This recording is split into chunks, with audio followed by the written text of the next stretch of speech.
ይድረስ መልእክቴ ለሟርተኞች ልገስጻቸው ነው።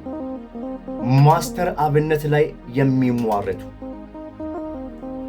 እህቶቼና ወንድሞቼ በየቡና ቤት ቡና ሊጠጣ በሚሄድበት ስፍራዬ ላይ በየቀን ቡና የሚቀዱልኝ እህቶች በጣም ይጠይቁኛል። ስለ ማስተር አብነት አዲስ ነገር አለ? የማይሆን ነገር ፌስቡክ ላይ ቲክቶክ ላይ እያየን ነው ይሉኛል።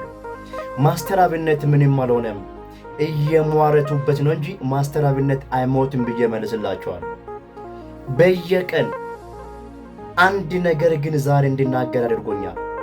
ማስተር አብነትን የምትሟረቱ ሰዎች፣ ያልሞተውን ሞቷል ብላችሁ የምትለቁ ሰዎች እንዲህ ልላችሁ ፈልጋለሁ።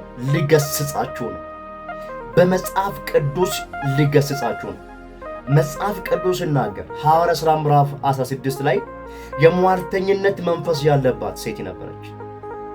ጳውሎስና ሲላስ በሚጸልዩበት ስፍራቸው ላይ እየሟረተች እንዳይጸልዩ ያደረገች መንፈሳቸውን የቆለፈች ሴት ነበረች። ነገር ግን ጳውሎስ አንድ ነገር አደረገ። ገሰጸ የሚል ቃል ታገኛላችሁ። የሟርተኝነት መንፈስ አለባት፣ ትሟርታለች፣ ሟርተኛ ነች።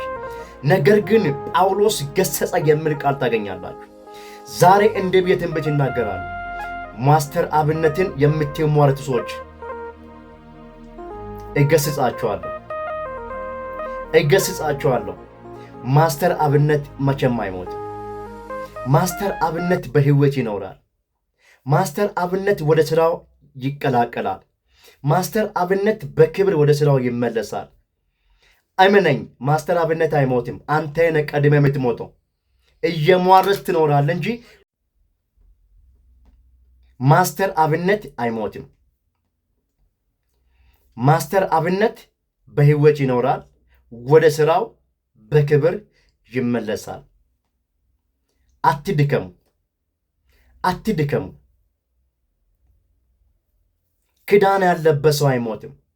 ጥሪ ያለበት ሰው አይሞትም። ማስተር አብነት በክብር ትቀጥላለህ፣ አትሞትም። ያለ ጊዜ አትሞትም ብሎኛል እግዚአብሔር። ያለ ጊዜ አትሞትም። እግዚአብሔር የቀጠረልህ ቀን አለ። ያለ ቀኔ አትሞትም። እግዚአብሔር ትልቅ ነገር አዘጋጅቶልሃል።